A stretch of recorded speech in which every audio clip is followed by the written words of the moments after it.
شعبی کی اس روایت کے علاوہ جس روایت میں بھی جناب فاطمہ سلام اللہ علیہا کی رضایت ہے، وہ رضایت میراث کے معاملے میں ہرگز نہیں ہے، بلکہ فتح کے دوسرے پہلو یعنی بخشش تسلیم کرنے پر ہی جناب فاطمہ سلام اللہ علیہا حضرت ابو بکر سے راضی ہوئی تھی۔ تو حضرت ابو بکر کے لیے جناب فاطمہ سلام اللہ علیہا کی رضایت تلاش کرتے ہوئے یہاں سے فتح کا دوسرا یعنی بخشش والا پہلو شروع ہوتا ہے۔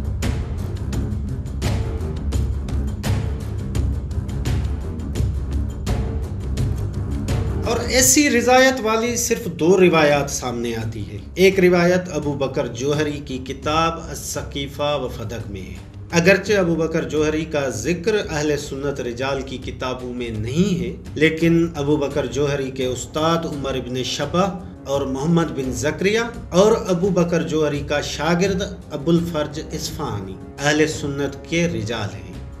اور جوہری کی اس روایت کے مطابق جناب فاطمہ سلام اللہ علیہا نے حضرت ابو بکر کو بتایا کہ رسول اللہ صلی اللہ علیہ وآلہ وسلم اپنی زندگی میں ہی فتق دے چکے تھے۔ تو حضرت ابو بکر نے اس بات پر گواہ مانگے، پھر گواہوں کی تصدیق کی، فتق کو بخشش تسلیم کیا، تب جناب فاطمہ سلام اللہ علیہا حضرت ابو بکر سے راضی ہوئی۔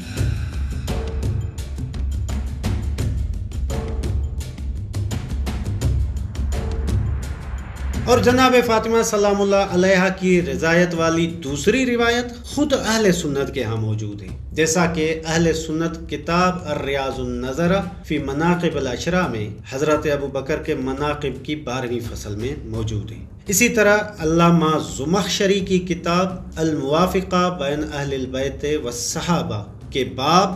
ذکر ابی بکر و فاطمہ قولا و روایتا میں ذکر شدہ ہے۔ اور اہل سنت کی اس روایت میں فتق کے بخشش ہونے اور حضرت ابو بکر کی تصدیق و تسلیم کے بعد جناب فاطمہ سلام اللہ علیہا کی رضایت کا ذکر ہے، البتہ اس روایت میں گواہی کا ذکر نہیں۔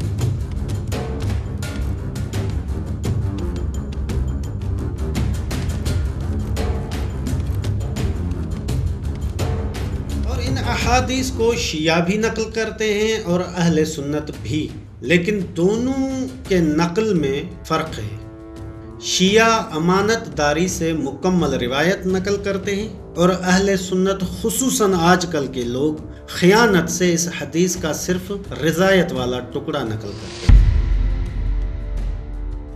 حقیقت میں یہ شیعہ روایات نہیں ہیں جیسا کہ سمجھا جاتا ہے، کیونکہ یہ روایات شیعہ کے اصول اربع بلکہ شیعہ کی کسی بھی احادیث کی کتاب میں نہیں ہے، لیکن ان روایات میں فتق کی بخشش، پھر گواہی اور پھر حضرت ابو بکر کی تصدیق و تسلیم ہے، جس سے شیعہ موقف کی تائید ہوتی ہے۔ لہذا ان روایات کو صرف شیعہ مناظرانہ، محققانہ اور شیعہ جوابی کتب میں موقف کے ثبوت یا مخالف کے دعوے کی تردید میں نقل کیا جاتا ہے، جبکہ ان دو روایات میں اہل سنت کے لیے ایک نایاب اور انمول بات موجود ہے، وہ ہے حضرت ابو بکر کے لیے جناب فاطمہ سلام اللہ علیہا کی رضایت۔ لیکن اہل سنت کے لیے اصل پریشانی یہ ہے کہ ان روایات میں جناب فاطمہ سلام اللہ علیہا کی رضایت فتق کی بخشش پر ہے۔ اب اس حدیث کو اہل سنت کس منہ سے نقل کریں؟ لہذا اہل سنت کتب جیسا کہ الریاض النظرہ وغیرہ میں یہ حدیث موجود ہوتے ہوئے بھی اہل سنت کی طرف سے پیش نہیں کی جاتی، اس لیے باقی حدیث اور اپنا منہ چھپا کر خیانت کرتے ہوئے چور دروازے سے صرف صلح اور رضایت والا حصہ پیش کیا جاتا ہے، وہ بھی اہل سنت کتابوں کی بجائے شیعہ جوابی کتابوں سے پیش کیا جاتا ہے، تاکہ حضرت ابو بکر کو جناب فاطمہ سلام اللہ علیہا کے غضب سے نجات بھی مل جائے اور فتق کی بخشش و گواہی بھی گلے نہ پڑے۔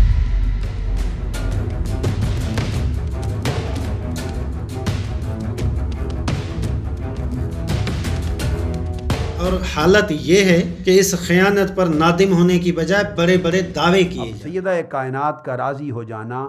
اسی طرح اہل تشیع نے بھی لکھا ہے بالاتفاق، اور یہ کوئی اہل سنت کا الزام نہیں ہے، یہ کل کتب شیعہ میں موجود ہے۔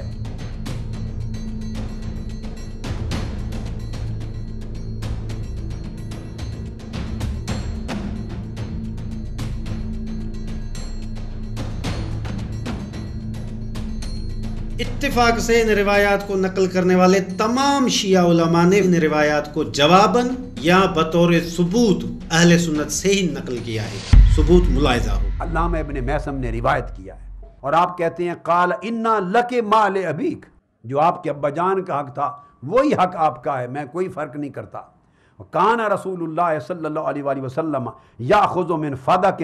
قوتکم ویقسم الباقی ویحمل منہ فی سبیل اللہ۔ نہج البلاغہ کی ابن ابی الحدید، نہج البلاغہ کی ایک اور شرح ہے الدرۃ النجفیہ، حاج علی نقی فیض الاسلام کی شرح پڑھ رہا ہوں، نہج البلاغہ کی۔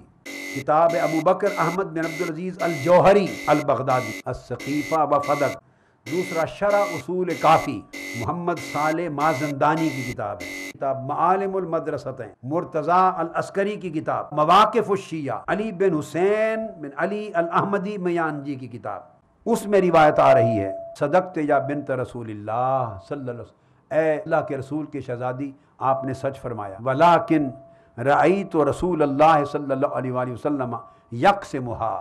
میں نے آنکھوں سے دیکھا عمر بھر آقا علیہ السلام اموال فے اور فدق کی آمدنی تقسیم کرتے تھے۔ فما انتم صانعون بہا، اگر یہ آپ کو دے دیا جائے، آپ کی ملک قبضہ اور تصرف میں دے دیا جائے فدق، تو آپ کیا کریں گے؟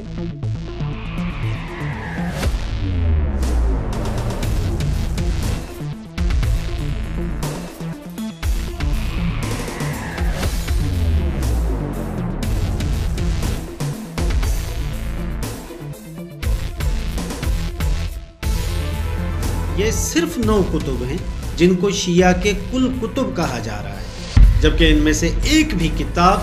شیعہ احادیث کی کتاب نہیں ہے، اور ان میں سے جو شیعہ کتب ہیں وہ مناظرانہ، تحقیقی اور جوابی کتابیں ہیں، ایک کتاب کا بیان آخر میں، جبکہ 8 کتب کے متعلق حقیقت ملاحظہ ہو۔ نمبر 1 شرح الکافی علامہ مازندانی، یہ شیعہ کتاب ہے مگر اس کا حوالہ ہی غلط ہے۔ الکافی کے کسی متن میں یہ روایات نہیں ہے اور اس شرح میں بھی یہ روایات نہیں ہے۔ نمبر 2 کتاب السقیفہ و فدق، اس کتاب میں یہ روایت صفحہ 103 پر موجود ہے، مگر یہ شیعہ کتاب نہیں ہے کیونکہ ابو بکر جوہری شیعہ نہیں تھے۔ نمبر 3 نہج البلاغہ شرح ابن ابی الحدید، اس کتاب میں بھی یہ روایت عثمان بن حنیف کو لکھے گئے مولا علی علیہ السلام کے خط کے ذیل میں موجود ہے، مگر یہ بھی شیعہ کتاب نہیں، کیونکہ ابن ابی الحدید اسی کتاب میں خود کو معتزلی کہتا ہے، اور معتزلی اہل سنت کا ہی ایک فرقہ ہے، اور ابن ابی الحدید اسی شرح نہج البلاغہ میں کئی جگہوں پر شیعوں کی مخالفت بھی کرتا ہے، اسی لیے کافی شیعہ علماء اس کی تردید اور جواب میں کتابیں لکھتے رہے ہیں، لہٰذا ابن ابی الحدید شیعہ نہیں۔ مزید حافظ ذہبی کی تصدیق کہ ابن ابی الحدید معتزلی تھا، جیسا کہ کتاب تاریخ الاسلام میں سن 655 کے ذکر میں حرف عین کے ذیل میں لکھا ہے۔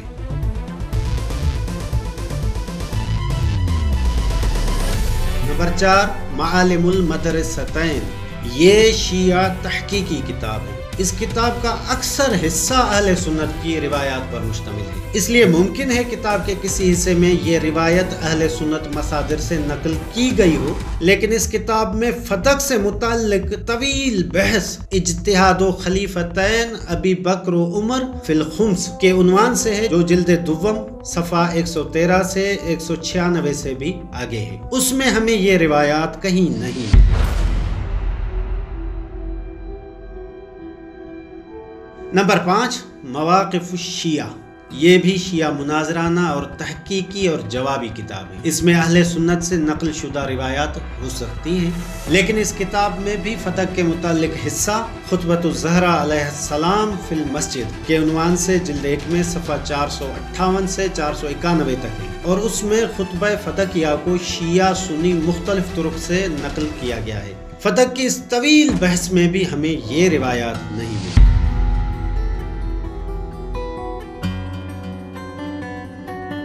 نمبر 6 شرح نہج البلاغہ فیض الاسلام، یہ شیعہ کتاب ہے اور بقول مؤلف اس میں فدق کی پوری بحث شرح ابن میثم سے نقل شدہ ہے۔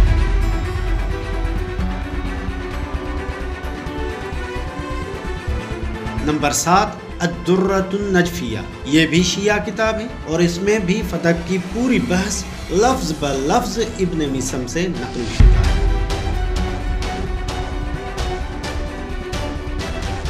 نمبر 8 شرح نہج البلاغہ علامہ ابن میثم بحرانی، یہ شیعہ کتاب ہے لیکن شیعہ احادیث کا مصدر نہیں ہے، اور اس میں عثمان بن حنیف کو لکھے گئے مولا علی علیہ السلام کے مکتوب کے 8ویں مقصد کے آخر میں ابو بکر جوہری والی روایت نقل کی گئی ہے، اور لوگ حسب ضرورت خیانت کر کے باقی روایت چھپا کر روایت کا صرف وہی حصہ نقل کرتے ہیں جس میں جناب فاطمہ سلام اللہ علیہا کی رضایت کا ذکر ہے۔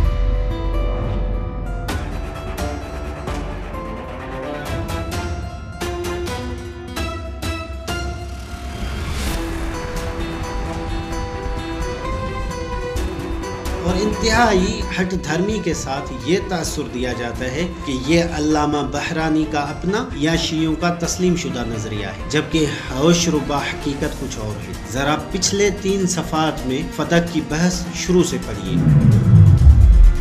اس بحث میں علامہ بحرانی نے پہلے شیعہ کا متفق علیہ اور مشہور نظریہ بیان کیا ہے، جس میں خطبہ فتح ذکر کیا اور آخر میں یہ بھی لکھا کہ جناب فاطمہ سلام اللہ علیہا نے مرتے دم تک حضرت ابو بکر سے بات نہیں کی اور وصیت کی کہ حضرت ابو بکر جناب فاطمہ سلام اللہ علیہا کی نماز جنازہ میں شریک نہ ہو۔ اور شیعہ کے اس مشہور و متفق علیہ نظریے کو بیان کرنے کے بعد علامہ ابن میثم نے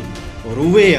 یعنی یہ بھی روایت کی گئی ہے کہہ کر ابو بکر جوہری والی روایت نقل کی ہے، جس میں فتح کے بخشش ہونے پر گواہی اور حضرت ابو بکر سے گواہی کی تصدیق و تسلیم کا ثبوت بھی موجود ہے، اور ساتھ ہی مخالف نظریہ یعنی حضرت ابو بکر کے لیے جناب فاطمہ سلام اللہ علیہا کی رضایت کا ذکر بھی ہے۔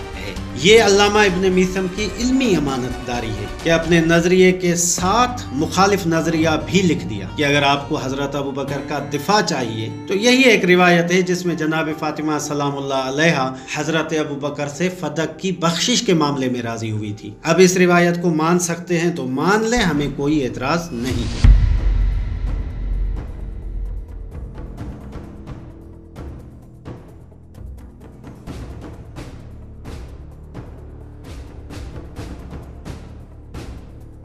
لیکن لوگ علامہ میثم کی علمی امانت میں خیانت کر کے ان کی نقل کردہ روایت کے ایک حصے کو پیش کر کے علامہ ابن میثم کا اور شیعہ کا اصل نظریہ اور اس روایت کے دوسرے حقائق چھوڑ دیتے، لیکن خائن لوگوں کا سب سے بڑا جھوٹ یہاں پکڑا جاتا ہے کہ علامہ ابن میثم کی بیان کردہ روایت میں واضح طور پر دیکھا جا سکتا ہے کہ جناب فاطمہ سلام اللہ علیہا اور حضرت ابو بکر کے درمیان ہونے والی صلح میراث کے معاملے میں ہرگز نہیں تھی، بلکہ فتح کی بخشش کے معاملے میں، اور لوگوں کے ہاں تو صحیحین کے مطابق فتح کی میراث مانی جاتی ہے، بخشش مانی ہی نہیں جاتی ہے۔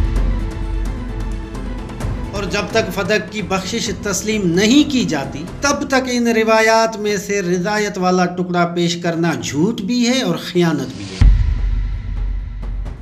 لہٰذا اگر اس روایت کے مطابق فتح کو رسول اللہ صلی اللہ علیہ وآلہ وسلم کی بخشش تسلیم کیا جائے تو اس روایت سے حضرت ابو بکر کے لیے جناب فاطمہ سلام اللہ علیہا کی رضایت خود بخود ثابت ہو جائے گی۔ تو یہ ہے علامہ ابن میثم کی نقل کردہ روایت کی اصل حقیقت۔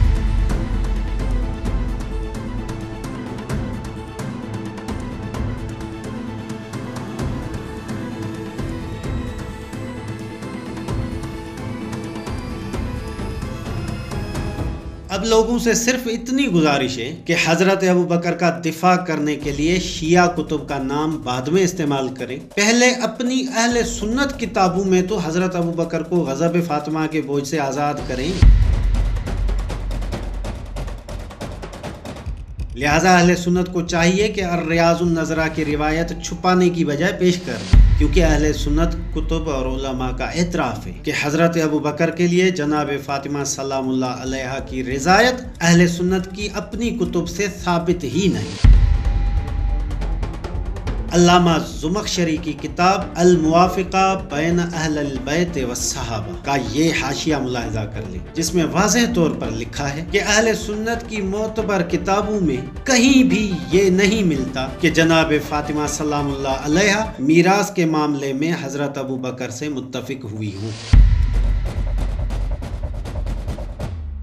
اس حقیقت کے باوجود یہاں پھر عقلیں پھلانگی جاتی ہیں کہ مطالبہ میراث کا تھا، انکار میراث کا تھا، جناب فاطمہ سلام اللہ علیہا میراث کے انکار پر ناراض ہوئی اور پھر اسی انکار کے باوجود ایسے ہی ناراضگی ختم بھی کر دی۔ اب اہل بیت سے محبت اور اہل بیت اور صحابہ کی عزت اسی میں سمجھی جاتی ہے کہ یہ مان لیا جائے کہ اس معاملے میں سارا قصور معاذ اللہ جناب فاطمہ سلام اللہ علیہا کا تھا۔ کیا خوب اجر رسالت ہے۔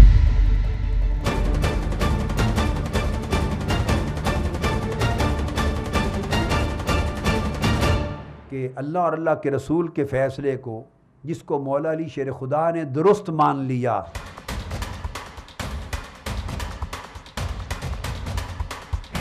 یہاں لوگوں کی وہی پرانی ضد ہے کہ مولا علی علیہ السلام نے اپنے دور خلافت میں فتق نہ لوٹایا تو یہ دلیل ہے کہ مولا علی علیہ السلام حضرت ابو بکر سے اس معاملے میں متفق تھے۔ تو عرض ہے کہ حضرت عمر کی حدیث موجود ہے کہ حضرت ابو بکر سے خود مولا علی علیہ السلام جناب فاطمہ سلام اللہ علیہا کے لیے میراث مانگتے رہے تھے، جیسا کہ صحیح مسلم کتاب الجہاد والسیر میں موجود ہے۔ اگر مولا علی علیہ السلام اس معاملے کو الہی امر سمجھتے یا حضرت ابو بکر سے متفق ہوتے تو خود میراث کیسے مانگتے؟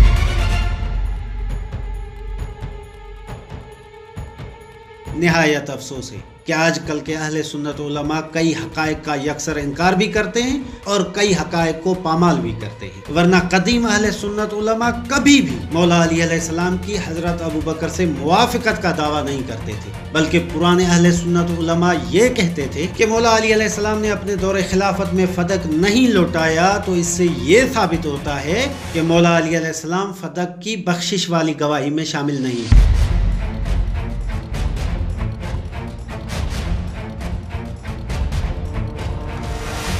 جیسا کہ قاضی عبد الجبار نے اپنی کتاب المغنی فی الامامت کی فصل فی ذکر متاعنہم فی ابی بکر و بیان الجواب عنہا میں لکھا ہے، اور قاضی جبار کی اس بات کا بہترین جواب سید مرتضیٰ نے اپنی کتاب الشافی میں اہل سنت روایت نقل کر کے دیا، مگر اس شیعہ کتاب میں موجود اہل سنت کی باتوں کو بھی لوگوں نے غلط رنگ میں پیش کیا۔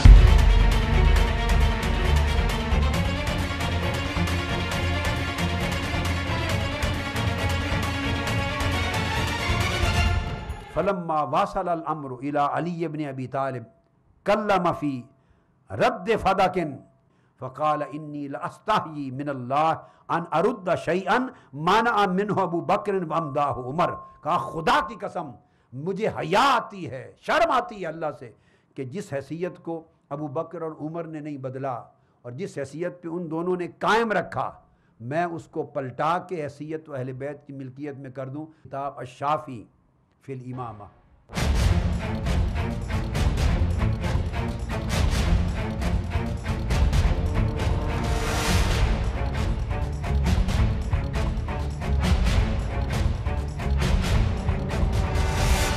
کتاب نمبر 9 الشافی فی الامامہ، سید مرتضیٰ، خالص شیعہ مناظرانہ اور جوابی کتاب۔ اس میں یہ طویل روایت جلد 4 صفحہ 69 سے 76 تک اہل سنت سے ہی نقل کی گئی ہے، جیسا کہ الریاض النظرہ فی مناقب الاشراء میں بھی یہ روایت موجود ہے۔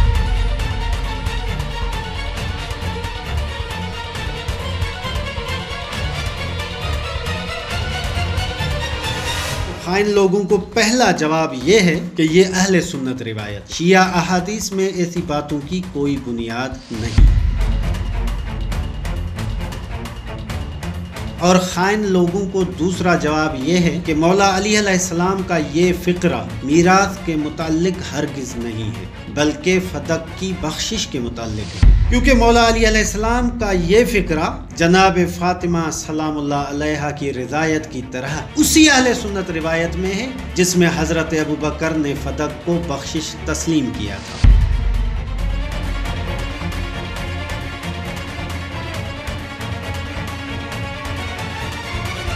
لہذا اب اس روایت کے مضر اثرات سے بچنے کے لیے لوگ خیانت کرتے ہوئے اس اہل سنت روایت کا صرف مطلوبہ حصہ سید مرتضیٰ کی کتاب الشافی سے نقل کرتے ہیں، جبکہ سید مرتضیٰ کی طرف سے قاضی جبار کو اہل سنت کی ہی روایت سے مضبوط جواب ہے کہ مولا علی علیہ السلام اگر فتح کے گواہوں میں نہ ہوتے تو بے دھڑک اس معاملے میں حضرت ابو بکر اور حضرت عمر کا نام کیوں لیتے؟ شرم آتی ہے اللہ سے شرم کیوں آتی ہے؟ آپ ذرا سوچئے، ورنہ یہ کہتے ہیں نا کہ مجھے لوگوں سے شرم آتی ہے۔ لوگ کیا کہیں گے کہ علی کی اپنی باری آئی تو فدق اٹھا کے اپنی اہل بیت کو دے دیا، لوگ کیا کہیں گے، یہ بات کہنا بنتی تھی۔